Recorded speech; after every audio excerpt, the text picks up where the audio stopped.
क्या आपने कभी सोचा है कि हिमालय की बर्फीली चुप्पियों के बीच कोई शिवलिंग छिपा हो सकता है?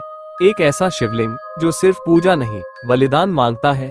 इस कहानी में मैं आपको ले चलूंगा उत्तराखंड की एक रहस्यमयी बर्फीली गुफा में, जहां समय ठहर जाता है और हर कदम के साथ मौत की परछाई आपका पीछा करती है। वहां देखा गया शिवलिंग न तो पत्थर का है, न बर्फ का, वो एक चेतन शक्ति है जो हर 72 साल में जागती है। क्या आप मेरे साथ इस रहस्य की गहराई में उतरने का साहस रखते हैं? अगर हाँ, तो आइए।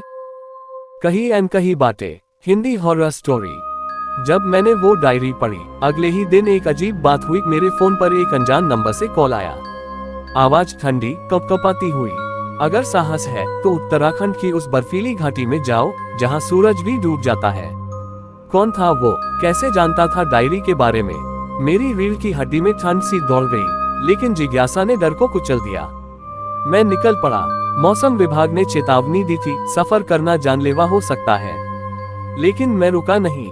जैसे ही मैंने घाटी में कदम रखा, सब कुछ बदल गया। कोई पगडंडी नहीं, कोई आवाज नहीं, बस बर्फ और वो भयानक खामोशी। हर पेड़ मुझे घूरता हुआ सा लग रहा था, जैसे वो जानता हो कि मैं कहाँ जा रहा हूँ। कुछ देर बाद मुझे गुफा का प्रवेश द्वार दिखा और उसके बाहर एक सड़ा हुआ बोर्ड। जो भीतर गया वो कभी बाहर नहीं आया। मैंने खुद से कहा, चलो कुछ नया ही सही। पर मेरा दिल जोर जोर से धड़कने लगा था। गुफा में कदम रखते ही तापमान अचानक गिर गया, इतना कि सांस लेना मुश्किल हो गया। बर्फ की दीवारें, जमी हुई छत और भीतर जाती एक सुरंग। मैंने मोबाइल टॉर्च जलाया और तभी दीवार पर खून से लिखा एक वाक्य चमका। वह जाग गया है, मत जाओ आगे। क्या बकवास है ये? मैंने चिल्लाया, पर मेरी आवाज गूंज कर लौट आई, पर किसी और की आवाज में। क्या बकवास है ये? क्या बकवास है ये? डर की लहर मेरी नसों में दौड़ने लगी।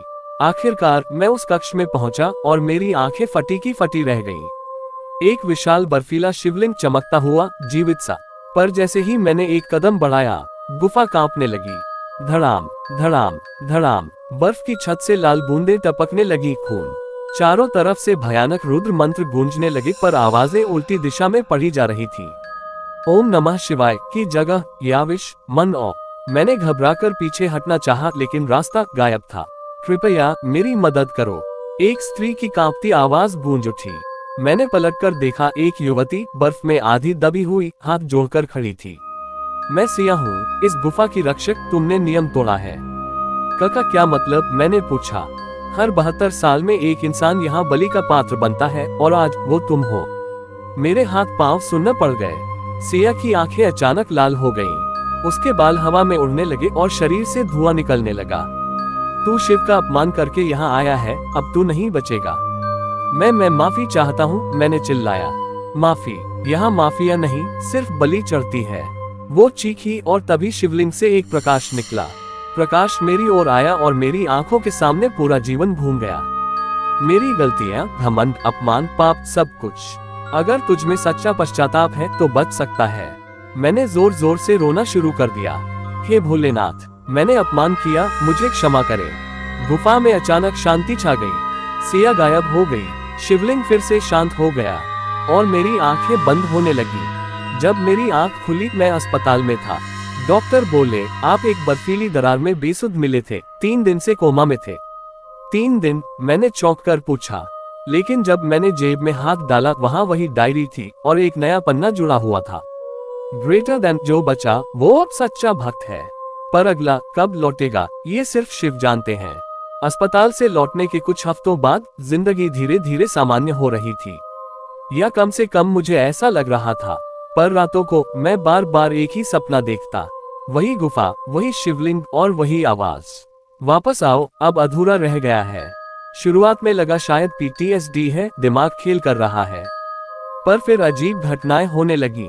मेरे घर की दीवारों पर बर्फ जमने लगी थी। शीशे पर लिखा आता, तू नहीं बच सकता। और एक बार मेरे कमरे के अंदर बर्फ से बना वही शिवलिंग प्रकट हुआ।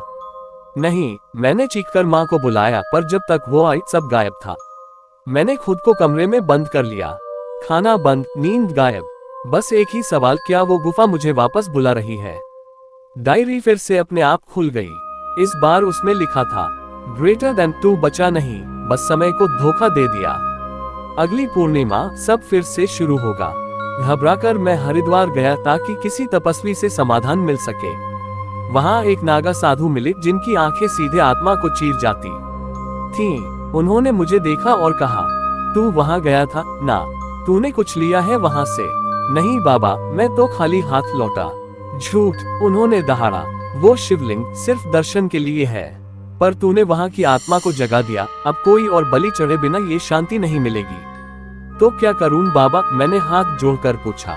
उन्होंने धीमे स्वर में कहा, तुझे वापस जाना होगा, पर इस बार या तो तू शिव को पा लेगा या खुद शिव बन जाएगा। मैंने तय कर लिया, मैं फिर से जाऊंगा। इस बार डर नहीं, समर्पण लेकर। गुफा में पहुंचा सब कुछ वैसा ही था, पर इस बार मैं अकेला नहीं था। मेरे पीछे 3 और लोग खड़े थे, स्थानीय लोग जिनके परिजन भी कभी गुफा में गए थे और लौटे नहीं। हमें भी अंदर जाना है, उन्होंने कहा। हम चारों ने मिलकर प्रवेश किया। अंदर जाकर वो शिवलिंग फिर प्रकट हुआ। इस बार उसके पास एक खून से लथपथ त्रिशूल रखा था। अचानक एक लड़की की आत्मा प्रकट हुई, वही सिया, पर अब वो और भी भयानक लग रही थी। चेहरा सड़ा हुआ, आंखें बाहर और मुंह से धुआं निकल रहा था। अब कोई नहीं बचेगा, वो चीखी। तीनों लोग डर के मारे भागने लगे, पर एक एक करके वे गायब हो गए, जैसे गुफा ने उन्हें निगल लिया हो। मैं वही खड़ा रहा कांपते हुए, पर इस बार हिम्मत नहीं छोड़ी। मैंने वही त्रिशूल उठाया और शिवलिंग के सामने घुटनों पर बैठ गया। हे भोलेनाथ, या तो मुझे स्वीकार कर लो या खत्म कर दो। शिवलिंग से अचानक तेज प्रकाश निकला। मेरे चारों ओर अग्नि जल उठी और एक भयानक गर्जना हुई। जो सच्चे मन से आए वही मुक्ति पाए। आंखों के सामने सिया की आत्मा चीखती हुई राख बन गई। उस दिन गुफा से निकलने के बाद मेरी जिंदगी पूरी तरह बदल चुकी थी। लोग अब मुझे गुफा वाला कहते थे। कोई मेरा हाथ छूने से डरता था, कोई मेरी आंखों में देखकर कांप जाता था, और सच कहूं तो कभी कभी मैं खुद को देखकर डर जाता था। मेरी परछाई अब मेरी नहीं थी। रात के अंधेरे में वो अलग दिशा में चलती थी। मैं सोता नहीं था, और जब सो जाता तो सपनों में जलते हुए त्रिशूल मुझे घेर लेते थे। उस दिन फिर वही पूर्णिमा आई। चांद खून जैसा लाल था।